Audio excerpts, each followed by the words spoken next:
Morning. This is Dylan Jovenel with Behind the Markets. Happy Friday. Today is Friday, July 31st, TGIF, and the last day of the month. Anyway, today I'd like to talk about basically, is the AI trade in aggregate over? Is the AI trade over? And the answer for me is clearly not. But as we talked about yesterday, we don't have a master narrative driving or carrying the torch, a story. Wall Street hasn't settled on a story. And I'll tell you, I have some notes here. Look, no matter what, despite concerns, you've seen in the past month that AI stocks have gotten hammered, specifically the infrastructure plays that were receiving all this capital spending, they had gone bonkers and they have gotten hammered in the past 30 days. I am very grateful that before I went on my annual vacation, we closed a lot of those positions, but we still have a couple of positions there, right? Like Amcor, I think, or ARM, we sold half of them for profits. And, we still recommend in the closed position portfolio, we still have those stocks. And, what do I think? Everyone's saying, is the AI trade over? Do you still like this stock? Do you still like that stock? Look, in my view, I view this recent decline as a matter of positioning, really short-term investor positioning, rather than deteriorating fundamentals on the whole thing. I also expect AI compute basically to significantly outpace supply for years to come. There is no doubt about that. In my view, the big picture, the big build-out narrative is still firmly in place. Just look at the Mag 7 earnings. This is happening. And I expect AI capabilities will develop in a non-linear way. Because remember, you have the robots building themselves, which is a whole, Terminator-style nightmare. But I'm just talking about economics on this channel and finance and investing. I'm not going to talk about the end of the world. I'll leave that to much smarter people than me. But look, what we're building out here is this kind of intelligence superhighway.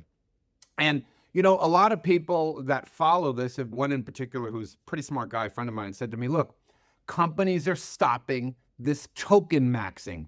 And token maxing is when you allow your employees at your company to use as much Anthropic or OpenAI or whatever it is that they use, or Gemini.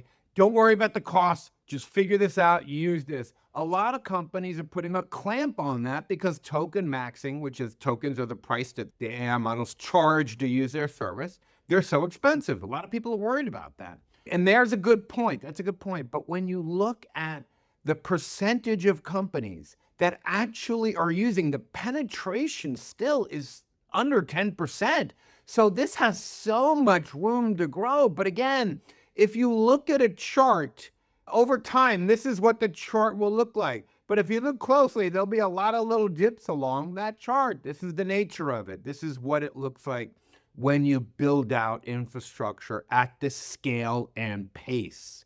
Look, I am fundamentally bullish on the improvement of AI capabilities. I am fundamentally bullish on the adoption of AI and associated capital spending. And, given recent pullbacks in AI infrastructure stocks, I think Amcor looks great. I think a few really look very good right now, and I'm very, very excited. But, when you actually look at AI capital spending over the next few years, 2026, we're at $800 billion from the hyperscalers, 5 of them, 5 largest US hyperscalers. 2027, CapEx is expected to go to 1.2 trillion, and 2028 is expected to go to 1.4 trillion. So look, where are areas right now in this AI pullback that I think look really, really good? 1, 2, 3, 4, 5. I'm going to give you 5 areas that I think look really, really good as we've seen such a great pullback in the market. Here are the 5 areas. Number 1, AI infrastructure bottlenecks, for sure.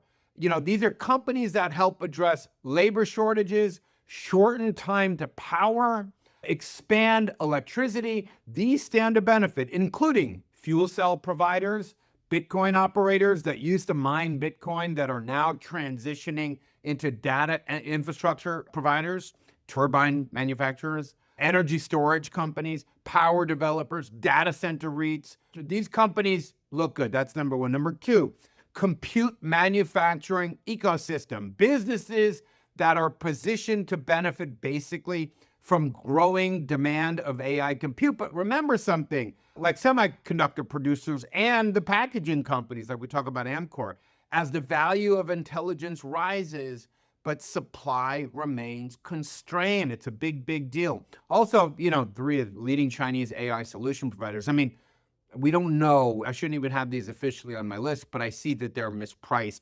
So we'll see what happens there, because the Trump administration might decide to block them from even entering this market. We shall see. Another area that I think is going to do very, very well, energy security assets. Businesses that support reliable energy supply and storage are critical to, obviously, AI infrastructure development.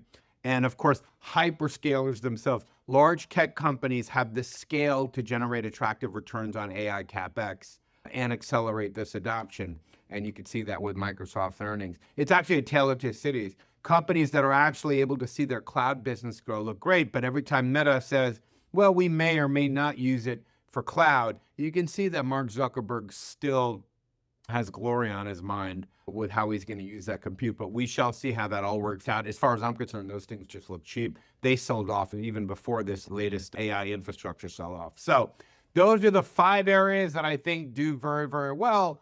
And some of them we sold off for nice gains. We recommended selling for nice gains in the last 4 to 6 weeks. And now that they've really gotten crushed and way below the selling price, we might recommend getting back into some of them. Anyway, that's all I have for you today. Have a wonderful weekend. God bless you. I will see you on Monday.